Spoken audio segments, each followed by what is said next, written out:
There's one skill I really think you have to learn at the beginning of your calisthenics journey, but for some reason I can't really find an online tutorial on how to actually unlock this skill from the beginning. The upside down deadlift or inverted deadlift is a calisthenics skill that has a huge impact on your confidence on the bar. With this skill you will tremendously improve your core strength, awareness, coordination and balance while being on the bar. This will make you stronger in every bar exercise and provides a good bridge towards a lot more exercises, such as the front lever and pullover.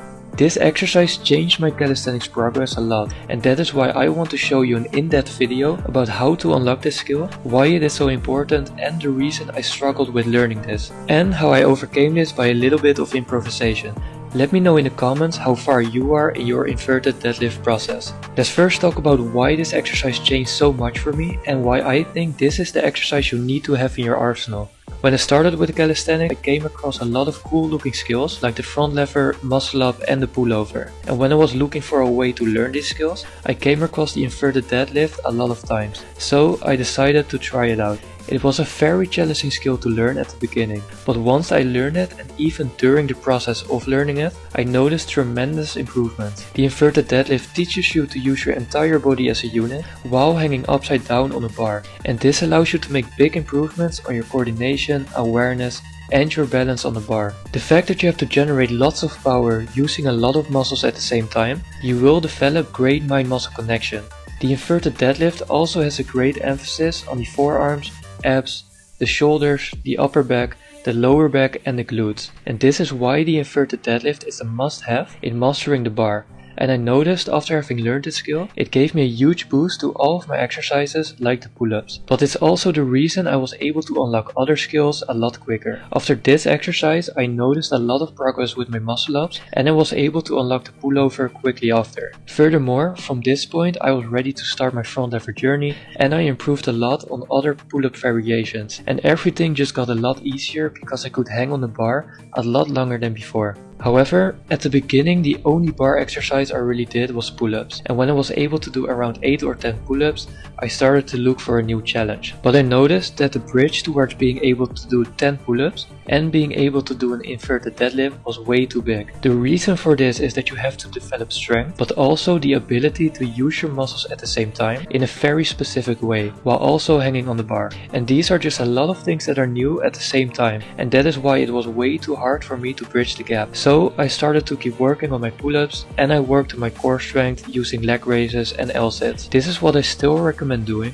because building strength isolating certain areas of your body helps you develop power in each area, which also helps you when you have to use all these areas at the same time. However, I kept trying the inverted deadlift, but I just couldn't do the complete motion. So I had to improvise a bit and find a way to bridge the gap because I couldn't find a way on the internet. So I'm going to show you now exactly what I did in the process of the inverted deadlift from the complete beginning to really master it. Like I mentioned before, you start by preparing your body. So I recommend you being able to do at least 8 pull-ups and hanging leg raises with good form in a slow, controlled manner. Once you can do this, you are ready to start to learn this great exercise. So after noticing the gap was way too big, I decided to eliminate the hanging part. I did this by looking for a bar relatively low to the ground. This eliminates a lot of strength and coordination needed for hanging on the bar, so it will be a lot easier to focus on the correct use of muscles and the strength needed for the motion. Also, after every rep you can take a rest by dropping back on the ground and use it as support for a second.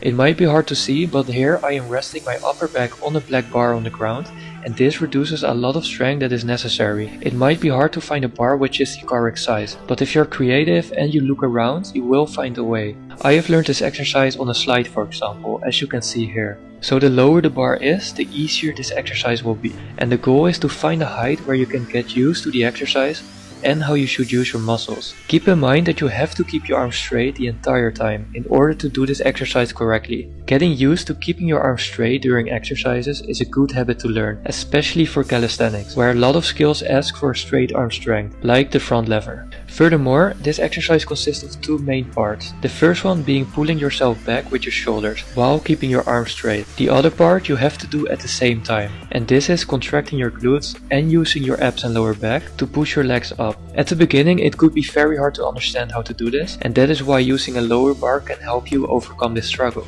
One tip is also to keep your shins against the bar and aim with your feet a little bit behind the bar, because if you get too far in front of the bar with your feet, it will be harder to keep your balance and not to fall back down. Only when you have extended enough, your legs can go away from the bar, and this will also happen naturally. After doing it a few times on a lower bar, you will notice that at some point everything just connects, and you will understand how this exercise works. And also know that you don't have to do the entire motion at the beginning. Just try to build strength and understanding over time by using a lower bar, until you are able to complete the whole motion on a slightly higher bar, and even do it for reps. If you are able to do one rep, you can try holding the top position to increase your time under tension. You can also do the negatives by lowering down as slow as you can.